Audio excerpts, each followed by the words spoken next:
In January 2024, I was asked to design and renovate the two gardens in front of Everett Hall at the Hopkins Demonstration Forest. It became a labor of love in renewing the gardens to honor this forest and all those who enjoy it, donate their time, money, and material. I prepared this PowerPoint to show all the steps that this renovation required.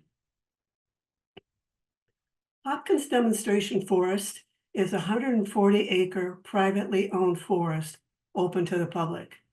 It provides a valuable learning experience for students, teachers, woodland owners, and those who enjoy the beauty and bounty of our woodlands. The forest highlights a variety of approaches to forest management. Hopkins Demonstration Forest includes several areas of varying age and a mix of tree species. Hopkins generally has around 5,000 students and teachers coming to Hopkins each year to learn about the forest, and then 15,000 to 20,000 visitors come to Hopkins every year to hike the 5 miles of trails and roads and enjoy the forest environment. When thinking about the design for the Hopkins Gardens, I decided on these 4 goals: to improve the appearance of the two gardens in front of Everett Hall, to create a more welcoming and inspiring space, demonstrate firewise landscaping, and create beautiful photo opportunities for different events. Completed in 2012, Everett Hall is a state-of-the-art classroom and meeting facility designed to complement the educational programs offered at Hopkins. It is named for Ken Everett, who has served as Forest Forever Inc. board chairman and is currently the executive director. The two gardens I renovated are directly in front of Everett Hall. Visitor parking is below the gardens. If you would like to visit Hopkins Demonstration Forest in Everett Hall, the address is 16750 South Brockway Road in Oregon City. So these are some of the ideas I considered. How are visitors going to use the gardens? How are the volunteers going to maintain the garden? What kind of mood should the gardens have? Formal, exotic, wild, serene? How are people going to walk through the space? What will they do when they get there? How much time will it take volunteers to weed, deadhead, rake, broom, and prune? And most importantly, will the renovation reflect the values of the Hopkins Demonstration Forest and Everett Hall?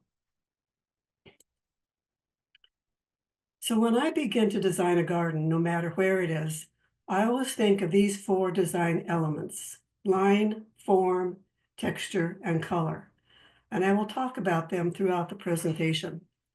Line in a landscape is the boundary between 2 different materials, such as grass and soil or a path and soil.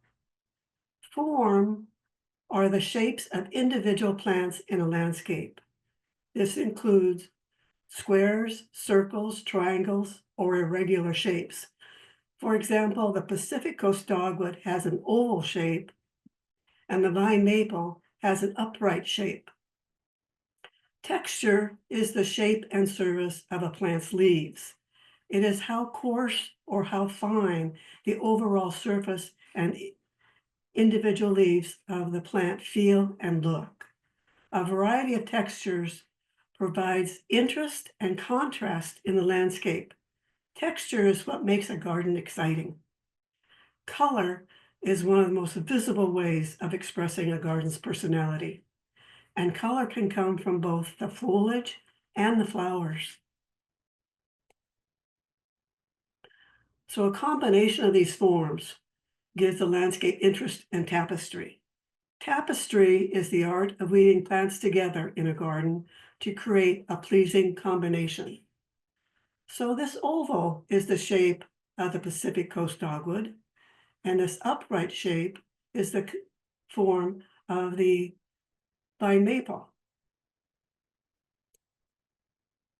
This is the schedule I always follow. This is so you don't have to go back and redo something. That takes hard work, time, and money. Hardscaping is the use of non-living elements in landscape design. This can include things like paved areas, irrigation, fences, water features, and more.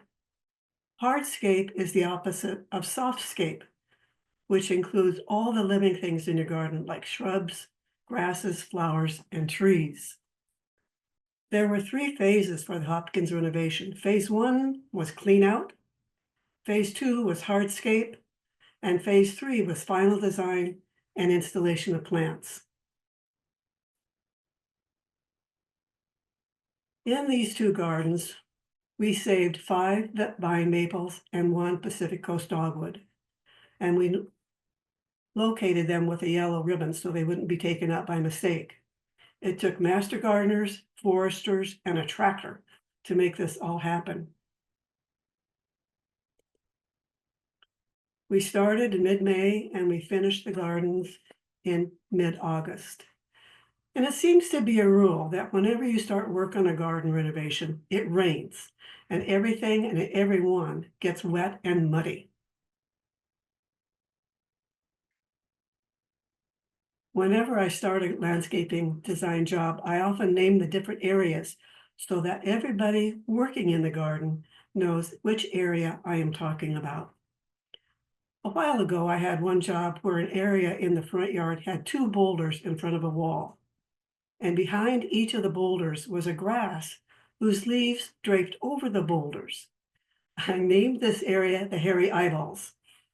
So whenever we were talking about what area a plant was going in, if I said hairy eyeballs, everybody knew where that was going.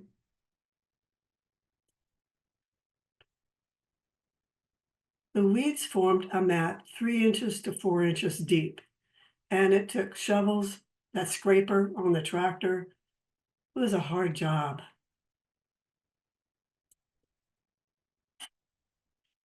I wondered who I could use as a perfect client of this facility. Who would I try to design the garden for? I decided on a bride and her wedding. The old log garden is 40 feet wide and 33 feet long. It is so much easier to develop a design when you have a clean slate, so you are not distracted by what shouldn't be there.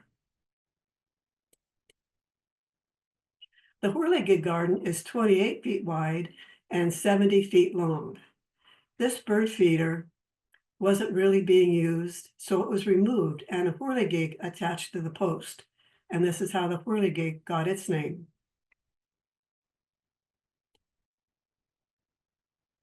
Master gardener Karen Day was project manager for this renovation and a lifesaver.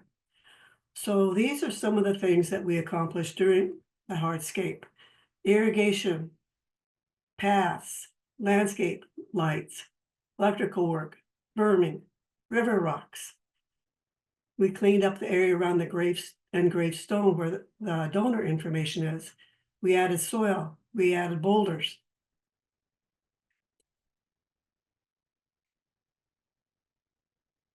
Sandy loam was added to bring both gardens level with the sidewalk so no one would trip off the edge of the sidewalk. Rather than drip irrigation, which had become problematic to maintain, PVC piping was installed, and black quarter minus filled the paths. When you install a path, you want it wide enough for comfortable passage. The main path should allow 2 people to walk side by side, so that's at least 5 feet wide. Secondary paths are where someone walks single file, and they should be 3 feet wide. New lighting fixtures were chosen. We chose bronze in color with pointed tops. Certain tasks must be done in sequence, so you don't have to go back and undo what you've done. Karen prepared a worksheet which included who was responsible, the start date, task information, and the completion date, and we follow this perfectly. There was a lot. I chose shredded bark as a mulch from Pack Fiber because it fit within a forest setting.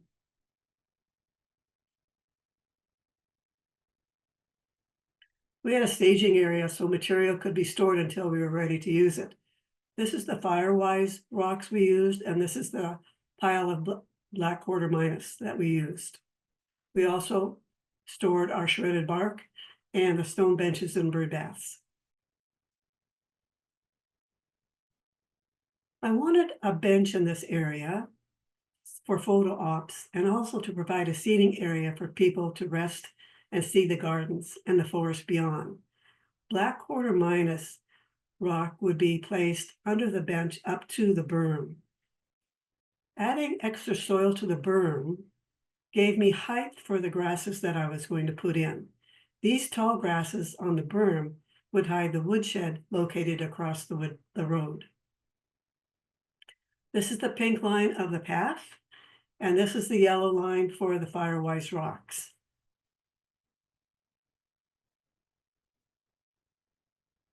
The soil is ready to be spread. It's dumped, and then the master gardeners raked it all out and evened it out.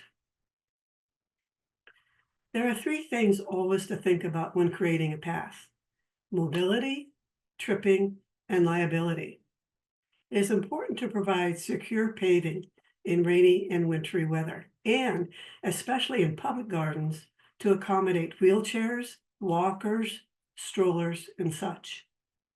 The forester beneath the red arrow is spreading black quarter minus along the roadside to improve the appearance of this area. This is the woodshed I wanted to hide.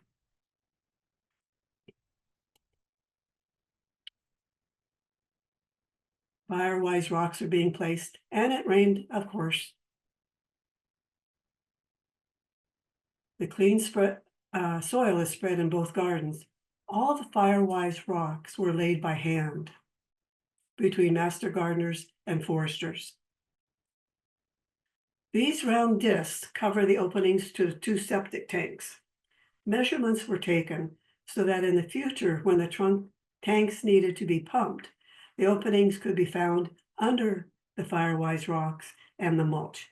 This represents the level of detail you need to think about when designing a garden. The red area shows Zone 1, which is the first 5 feet from the building and is the most important in fire safety. Keeping the area closest to buildings, structures, and decks clear of vegetation will prevent embers from lighting materials that can spread the fire to the structures. Zone 2, which is farther on down, is 5 feet up to 30 feet. In this zone, hardscape with a driveway and rock paths is used to create full breaks. The objective is to prevent the fire from climbing into the upper portions of trees or shrubs to keep the building safe.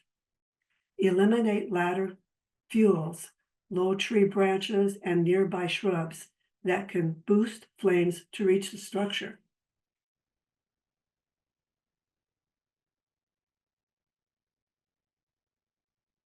The whirligig garden is ready to go, and the soil is ready to be spread. The flags are indicating where lighting might be used. This is the Pacific Coast dogwood that we saved with its yellow ribbon.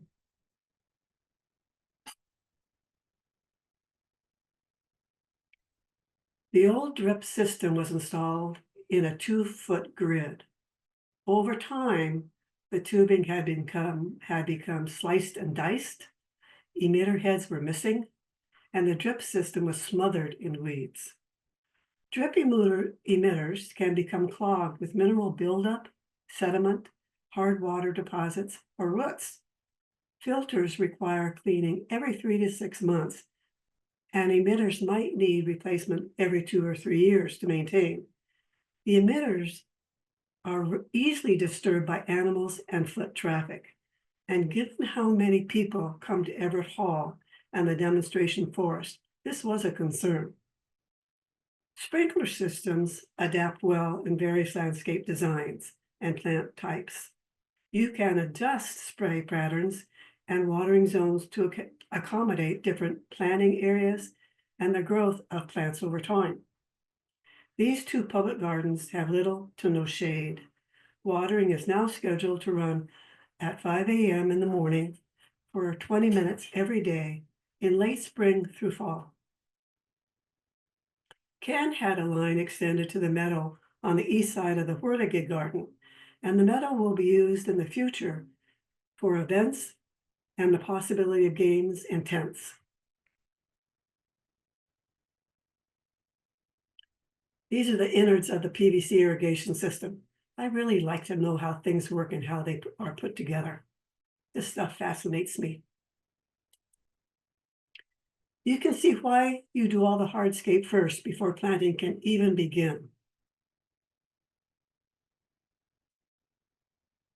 Water pressure is used to facilitate tunneling underneath the sidewalk. This allows the PVC pipe to move through the soil. But a large rock underneath the sidewalk prevented the original tunnel going through, so the tunnel was adjusted. And the consequence of that was this changed the shape of one of the garden beds from a half moon shape to an elongated sliver. It also changed the direction of the pipe around this bed. Actually, this made the bed in the Whirligig Garden more interesting, and I liked it a lot. I had outlined in pink paint where I wanted the 5-foot wide paths to be. The foresters cut out a 2x4 piece of lumber 5 feet in length that they dragged within the lines of the pink paint. Now the paths were even in width, even in the curves.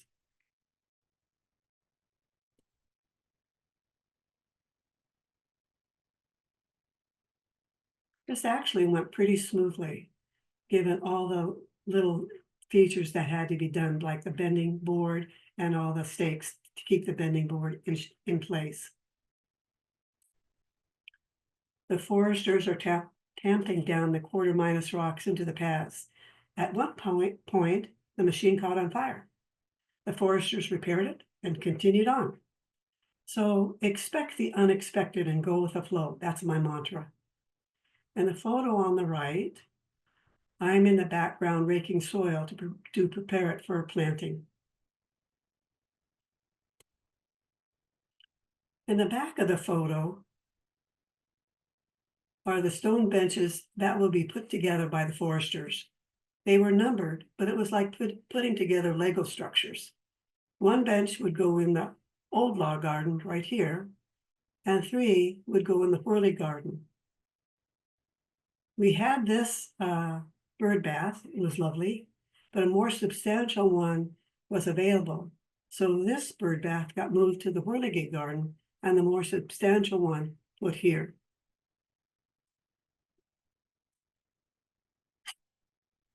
This Whirligig was donated by a master gardener, and this is the exclamation point of this garden. The wings of the Whirligig, which you can see here, do not go into the pathway. So a 6-foot person will not be decapitated. The pink flags indicate where lighting will go. I was grooming the rocks, and Ken took my pictures, and I asked him if he got my good side. Cracked me up. The 2 gardens are maintained by Master Gardener volunteers for 3 hours on the 3rd Monday of each month, from April to October. This is why ease of maintenance was such an important consideration. These are the plant attributes that I wanted. The design was approved and plants purchased, and the landscape crew installed the plants, and then mulch was applied. These are the ideas I think about when I'm designing a garden and choosing the plants for the plant list. I combine plants with interesting foliage, texture and color, and I rely less on flowers because they're ephemeral, really. And I use plants with yellow to make a statement. Then I combine these plants with complementary colors or transition colors, like blue, white, or purple. Balance is important, so all the colors have echoes. And you want 3 to 5 of each plant so you have a planting mass. So I use multiple plants of the same species unless it is a specimen plant. This avoids the jelly bean look, which is one plant, one plant, one plant. You create surprises in your garden because it makes it memorable. And it could be a specimen plant or it could be a hardscape like the whirligig. Use evergreens and hardy deciduous plants so that your garden has structure and mass and never looks bare, especially in winter. Howard and Margaret Hopkins donated the Grouse Hollow Tree Farm to Forest Forever in 1990. And I wanted to highlight the boulder, which has the donor information on it. So I put 3 Carl Forester grasses behind the boulder so that when you drive up to Everett Hall, the tall grasses draw your eyes to the boulder. And a light was added so the boulder could be seen at night. The grasses are Calamagrostis Carl Forester. It's a perennial grass. It gets about 6 feet by 2 feet. It has green foliage, but the cool thing about it, it has silvery bronze to pale purple plumes in summer and fall.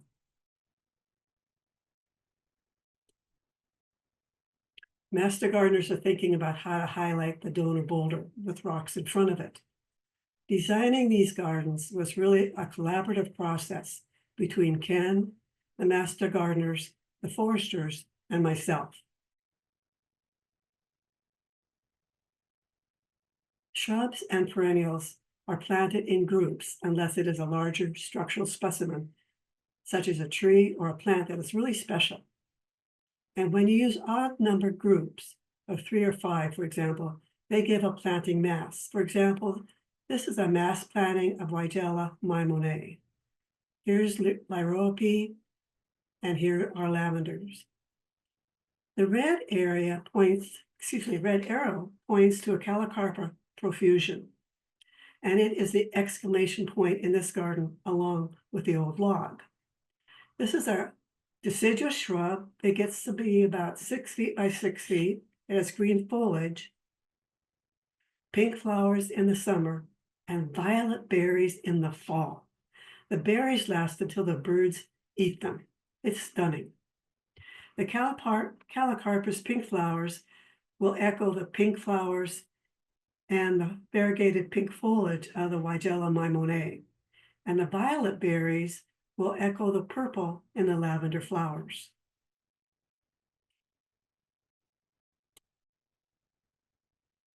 This photo shows the grassy look of the Lairope, the round look of the Weigela Maimonet, the spiky look of the lavender, and the fine look of the Nandina Burgundy wine.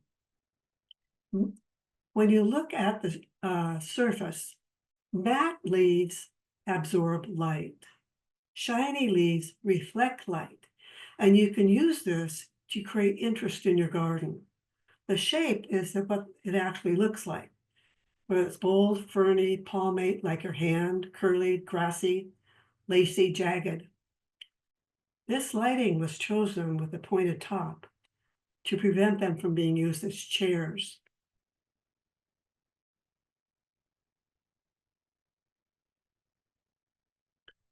Your eye sees color first, then size, then shape, and then texture, and it happens in a nanosecond. Color scheme is a way of combining color for different effects. Colors change depending on what their surroundings are, such as the neighboring color, light, and texture. A color's brightness will be enhanced when it's placed next to a contrasting color. And a contrasting color is something opposite on the color wheel. And in these 2 gardens, I use burgundy and yellow. When you have Contrasting colors, it gives the whole area excitement. The color intensity will lessen when the colors are placed next to each other, and it's called being analogous. And these, you can see how this look is so soft and quiet. It gives an entirely different feel. When these two are combined, then your garden really comes alive. So in these two gardens, the predominant colors are burgundy and yellow. So when you approach Everett Hall from the road, these are the first colors you see. White, blue, and lavender are the transition colors. When I start to develop the plant list, I make a list of everything I want and put them in a spreadsheet. The number to buy, the plant name, the type, size at maturity, foliage color, flower color, and bloom time. I usually want 3 seasons of color, and that's where bloom time and foliage color come into play. And I'm always checking to make sure I have 3 seasons covered. And I usually add grasses to a garden so that the garden has movement and is not static. Plants like ornamental grasses and lavender move with the wind. This is how you create contrast, rhythm, and movement that make your garden feel full of life, even when not everything is in bloom. Usually, a maximum of 12 species per area is the general rule, and this old log garden has 12 species.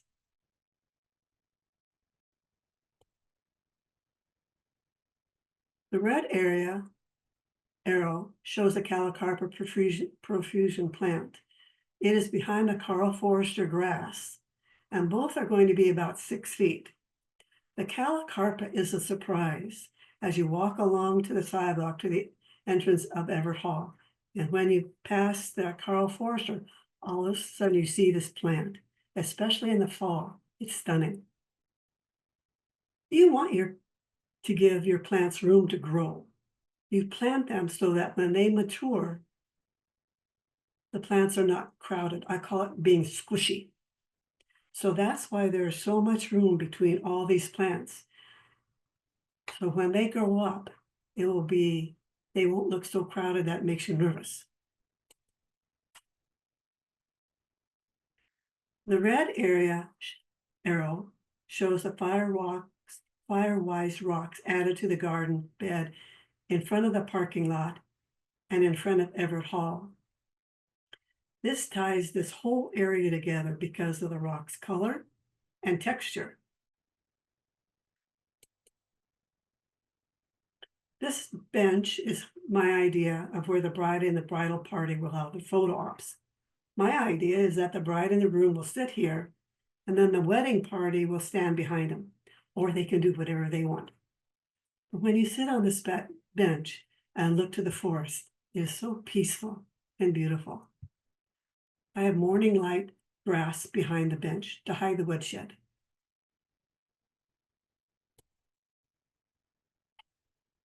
Sharon and I are grooming the garden. We did this many times. Later, when we had finished the final grooming on a Wednesday afternoon, Karen and I were sitting on the bench on a porch of Everett Hall, eating our lunch. A wedding was happening on Friday night, and we had done everything we could think of to make the gardens pretty for the bride and her wedding. Karen and I were just enjoying the garden and all our work. It was so rare we had time to sit and just look at it. And a lady and her dog came up the road, went behind Everett Hall and circled back, and then walked on the path in the old log garden. Karen and I had our buckets, tools, shovels, and rakes on the porch. The lady asked if we worked in the garden, and we said yes.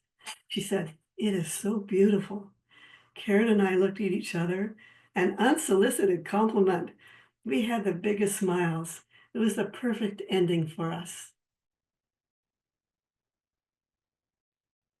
This is Miscanthus sinensis morning light. It's a perennial grass. It's 6 feet by 4 feet. It's green with a white stripe down each leaf. It has coppery plumes in the fall and the winter, which pick up the colors of the vine maple in the fall. The vine maples in the old log garden and in the whirligig garden tie the two gardens together because the leaf color and the shape are repeated. So you have the line of the sidewalk and the garden beds, the path and the garden beds.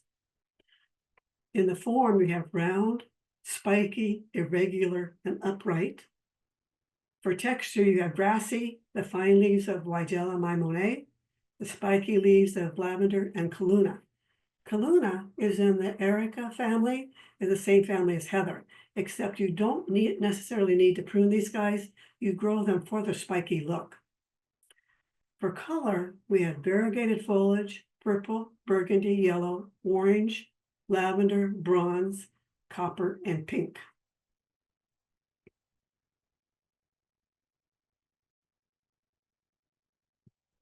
This shows the lookout fire tower and the work sheds. And a more substantial bird bath was added. The other one was moved to the whirligig bench.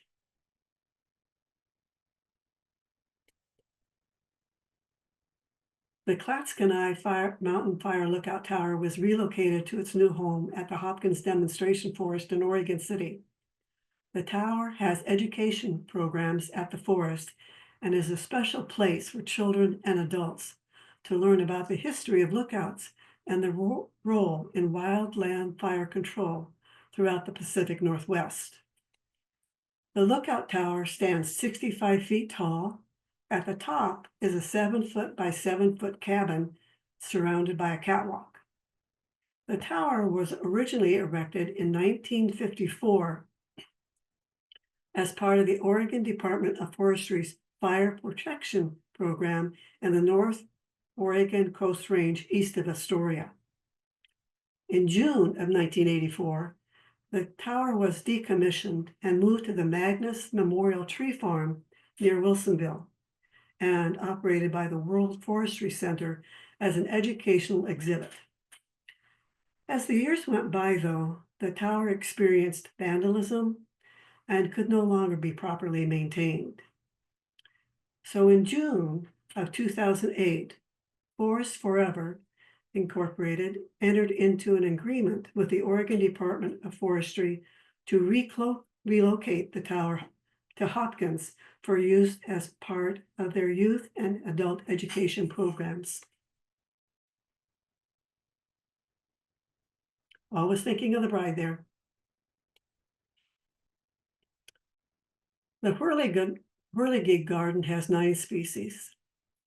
I repeated plant species in both the old log garden and the whirligig garden to tie the two gardens together. The two plants are Abelia kaleidoscope and Weigela maimonet. Nandinas are used in both gardens, but different varieties. So in the old log garden, I have Nandina burgundy wine and Nandina nana. In the whirligig garden, I used Nandina Gulfstream. I also use grasses in both gardens, but again, different species. In the old log garden, I used Calamagrostis Carl Forrester, Aconicloa all gold, which is yellow, and Miscanthus sinensis morning light. Lyrope has a grassy look, but it's actually a lily turf. I use Lyrope silvery sunproof. It has purple flowers. In the whirligig garden, I use blue oak grass and Panicum shenandoah.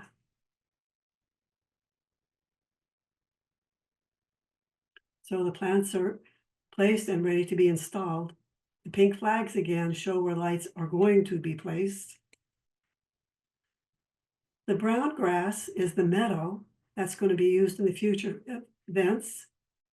Perennials mature in 1 to 3 years. The first year they sleep, the second year they creep, and the third year they leap.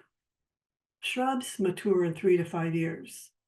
Root establishment can take 1 year for perennials and shrubs and 2 years or more for trees. A good watering plan is essential to the success of the garden. The red area shows the Panicum shenandoah, and the leaves turn burgundy in the summer. This is Loropetalum, and its leaves turn burgundy as it gets more sunlight. Steve Husel sourced and brought all 87 plants to Hopkins in his red pickup in one trip. There were plants in the cab. I think there were plants on his lap. He and I are placing plants and making last-minute decisions. The red area shows Firewise Zone number 2, which is 5 feet to 30 feet. The 3 benches are in place and provide a nice gathering area.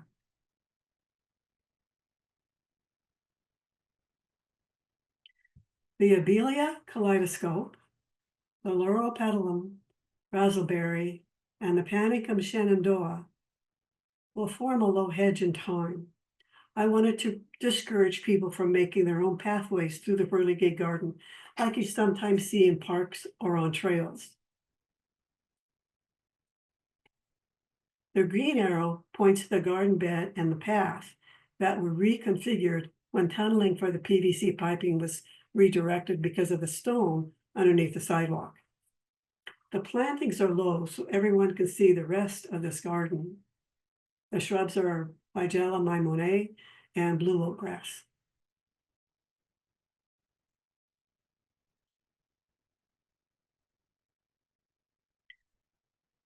The green arrow points to the glacial dump that I asked the foresters to create. There is a big empty space between the Loropetalum and the Choicea. But I knew I needed to fill it, but I thought putting a plant or 2 in would be too messy. So I thought boulders, and they're free. So the use of burgundy and yellow in both gardens ties the 2 together to make a whole garden. In the old log garden, the Nandina burgundy wine and the Hakona Cloa, all gold, are the burgundy and yellow. In the whirligig garden, it's the yellow, it's the Loropetalum is the burgundy, the Choicea is the yellow, and the Panicum is the burgundy.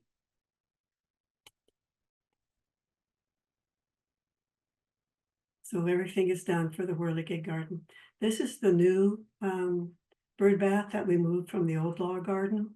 This is the meadow beyond the whirligig garden. So for line, we have the path of the soil, the sidewalk and the soil.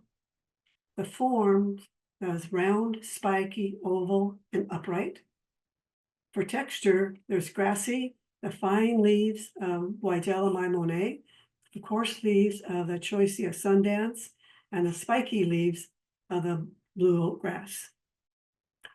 For color, there's variegated foliage, yellow, burgundy, blue, pink, hot fuchsia from the Loropetalum, and white. So here's the old log garden before and after.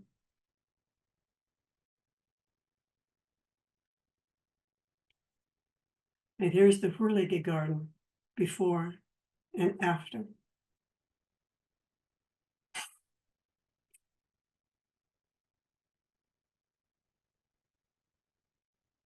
This rock is in the whirligig garden near the whirligig and was donated by Ken Everett. It's so nice.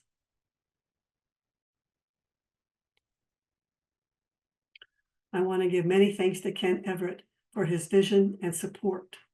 Also, many thanks to all the master gardeners and foresters for their hard work and unfailing enthusiasm and optimism.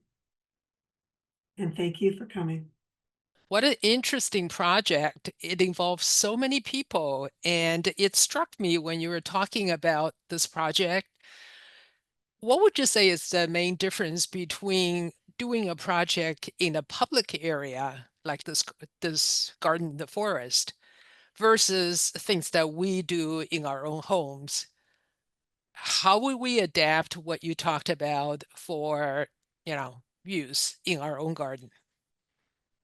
I think you can use the same design principles in your own garden: line, form, texture, and color.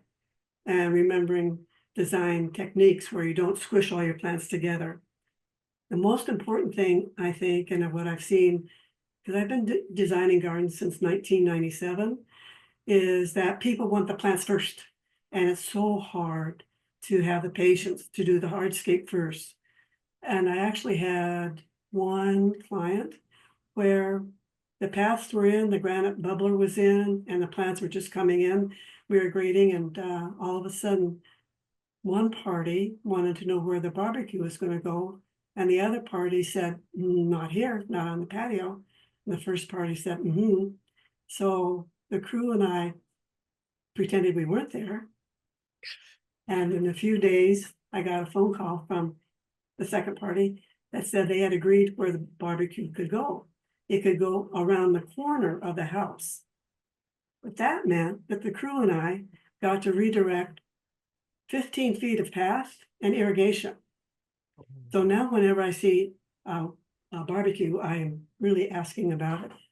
But it's taught me to learn to ask. I try to see everything that could be an issue and deal with it before we start any of the hardscape. Did that answer? Yeah, that's so interesting. Um, as you were talking, some questions have come in. Somebody asked about soil. You show pictures of soil you brought in. Could you talk a little bit about the consideration that went into the soil? You know, what's the makeup? The makeup is a sandy loam, which has really good drainage. In the process of scraping, literally scraping all the weed mat off, we lost soil. And so we needed to bring in soil to lift it up. And that was laid on top. And then in the process of installing the PVC piping, you could see how much the soil was disturbed. And so when raking it out, the soil that was there before got mixed in with the sandy loam. So we created a good planting base. Um, That sounds perfect. okay. And I saw a new question come in about someone doing a new garden in an old orchard where she said the soil is really compacted and wants to know what she should do. I'm guessing the suggestion would be to break up the soil as much as possible. If it's a large area, use, mechanical means, and if it's Um, small, use hand tool, but going as deep as possible to kind of break up the soil is important if there is compaction. Would you agree? uh, yes, I do. And it'd be nice if you could get a tiller with like 18 inches so that you could, and have the soil delivered, then you can mix it all in. Yeah, that makes sense. Mhm. Um, when you were specing the plants, you talked a lot about the consideration that went into texture, form, line, leaf contrast, etc. Was deer or wildlife an issue? Wildlife and actually people an issue in terms of what you would select? Were there plants you really wanted to have, but you had to leave out because it's a public space? That, yeah, being a public space is really the overriding thought to everything that I did. Um, I did want to put in some spiky plants, not necessarily barberry, but other things. And then I realized that wasn't fair to children. Children can get places you wouldn't think possible. I did not put anything that people could be allergic to, I thought. Mm. And this was not a native garden, this was an ornamental garden. So that automatically narrowed some of the choices that I made. I went for fragrance, but I didn't put in anything that was overly fragrant because some people are very um, allergic to that. Another thing I did not do was put in expensive special plants like Daphne. Because one time I was doing a entrance to an area of very expensive homes.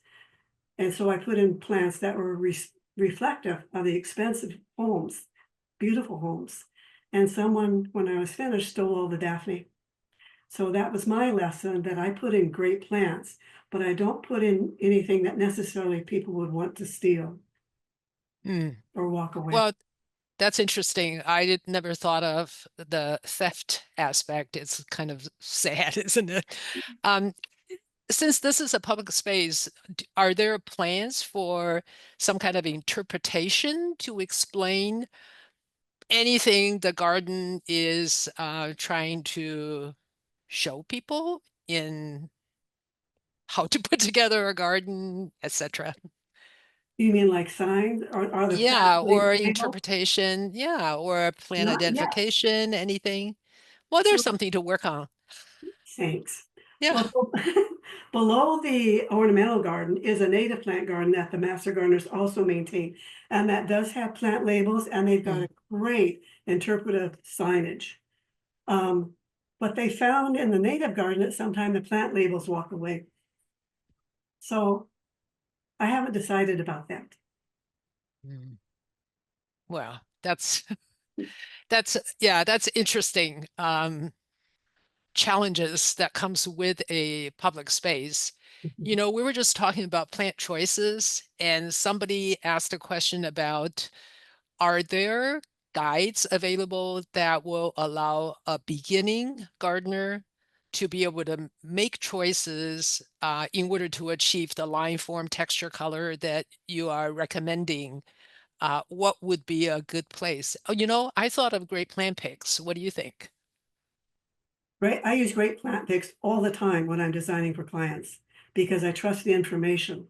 And their mature size is right on, the colors are right on. And the neat thing about great plant picks is that they often will say, these are companion colors that will go well with this plant. Or they say, these are plants, you can use these plants to form a good mixture. Um, I think going to garden tours as often as you can and find out which plants, what kind of planting you like. Whether you like an architectural where everything would be linear, whether you like native, that would be in a different section. Whether you, and the biggest thing to decide is if your garden is a shade garden or a sun garden, because that automatic eliminates a whole bunch of plants. If you have a shade garden, you can't put sun, you can put sun plants in, but they're not going to be happy. And the biggest thing I think too is to learn the sun progress over your garden, to find out if you have morning sun or hot afternoon sun, or are there shade gardens, there's shady areas that you never thought were shade gardens. But as far as designing, it's a process. Just like if you're learning art or you're learning a painting class. When I started with the Master Gardeners in 1992, and I quickly found that designing was one of my passions. And I went to every single seminar I could find, every single garden tour I could find. And that's how I learned to see. It's learning how to see a plant. I can go into a garden and just see how it's put together. I have no idea where north, south, east, or west is. That gene is missing in my body and my brothers and sisters. But I can look at a garden and know exactly what to do. It's kind of cool.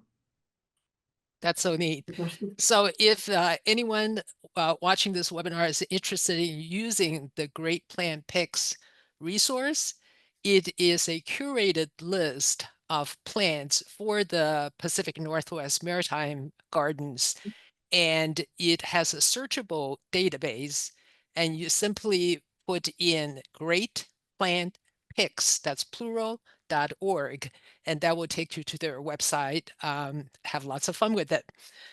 Let's continue with this conversation, Laura. One thing you emphasize is the spacing between plants is really important.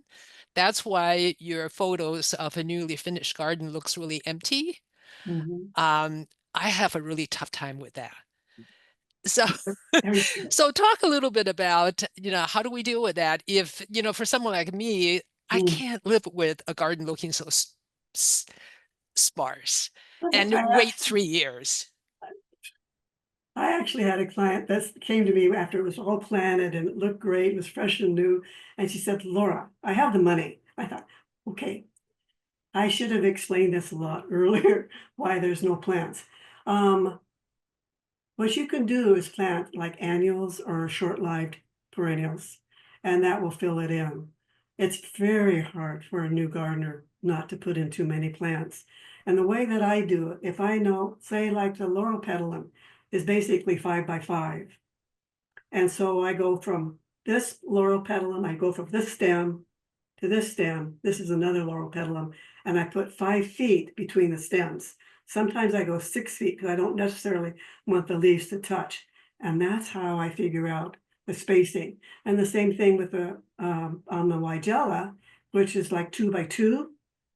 I did this is a Weigela, and 2 feet away, 2.5 feet away is another Weigela. So that's how when the new plants, because they're so tiny, but if you do it like that, then in 3 to 5 years, you won't have a garden that looks like a jungle and Hmm. have to redo it. Well, I like the idea of using some temporary filler plants. Yeah. That will work for me. You know, you also talked about photo op is one of the main goals in your design. Would you talk a little bit about what elements make a good scene that you consider a photo op? You know, not necessarily for this project only, but just all the projects you've done. Usually what strikes me, especially on a garden tour, is something that's unique, like an exclamation point. And then there's something around it that just grabs my eye. And so not I don't look at lines so much because I don't really care about the sidewalk and the dirt, but I look at the combination of texture. And sometimes it's a combination of color, especially in a shade garden, which is actually my favorite. And you can have a soft blue, a hydrangea, and then you can have a white plant growing up through it, a clematis. That to me is stunning. So I'm looking at contrast. Is that enough? Yes, absolutely. And Um, in the Hopkins garden, it was being able to sit on the bench and then look at the gardens up to the forest. And that's what drew your eye, was the forest and all of this. It's because it's surrounded by forest. It's just like this little enclave of peacefulness that I really like. And I try to maintain. sounds wonderful. Mm. So you talked about not having more than 12 plants in Oh, any species. 12 species of plants, but you Yeah, can't have multiples of the same plant. correct. What's the thinking behind that? Because otherwise it'll look too messy? Yeah, it looks in jelly bean jar is my example. If you have too many things going on, your eye can't rest. And that's why you want to plant in masses. And then you have that exclamation point that says, aha, look at this. And the exclamation point can be a piece of art. It can be a container that's wonderfully planted, and that draws your eye, and then you see the plants around it.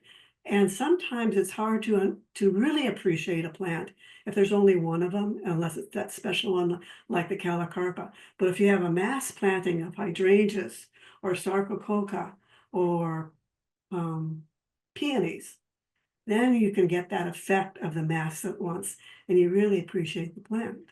Hmm. Okay. That's tough for me because I like to have one of everything. I know it. So, um, okay, so we have a question about when you put together a garden, all of us have choices in figuring out whether we want to put more money into buying bigger size plants to start out. So we have an instant garden versus less money, smaller plants, and patiently wait for the garden to mature. How do you think about that? You know, set aside this project, when you do a garden for a homeowner, for example, and they have unlimited budget, Mm. what would you advise them? If it's a tree or a large shrub, I would go as big as possible so that those roots can get established. And you hopefully have a crew that can dig out an appropriate sized hole. If it's a smaller plant like a Daphne or hydrangea, even some of the abelias, I would be okay with going to a 2-gallon plant so that the client gets the effect right away. Bigger's always better, but if I'm buying annuals, I usually go for the 4 inches. Because that way it's usually not overgrown and I can pull away or I can feather away the roots and plant it in the ground. And it has a better chance of growing. Hmm, I'm not needing so much water in the beginning. This is where if you have someone with a whole bunch of money, then they have the irrigation in. That's the irrigation would be so important in getting those huge species um, settled. I had one plant established. that I Yeah. put in a tree and name escapes me at the moment. You will like it. And she called me and texted me, and the leaves were burning. And it's because they were watering the whole place, not specifically for the tree. And I had given her a handout on how to water trees, but that was in the drawer. It's filed away. And they just take gallons of water. Even if I have had some clients where they've had a ginormous container, like 6 feet across, and I've put in a camellia bush or a tree, like a Japanese lace leaf maple, and that just takes gallons of water because you have to make sure all the whole potting soil is is wet. It takes a lot. That's when a Yes. water meter is really great. So, one thing you showed people in the short video you did, how to put together a container, Mhm. you show people dunking the plant into a bucket of water and only take it out when the air bubbles stop floating to the surface. So watering is really something that's an important practice. But the example of planting a big tree and how to water it properly, how do you instruct the homeowner to do it correctly? Usually there's a landscape crew guy doing that. Ah, And so I water the hole and I water the native soil that's going to be put back in. And I'm also watering the root ball. So while the person is digging the hole, I'm doing all the watering because you want to put a plant that's fully hydrated into a fully hydrated hole. That lessens transplant shock and gives the tree or the giant shrub time to get acclimated and grow for you. But it's getting every part of that hole and root ball wet, saturated. yeah. Uh, I think we have handled most of the questions. I see one question that had come in.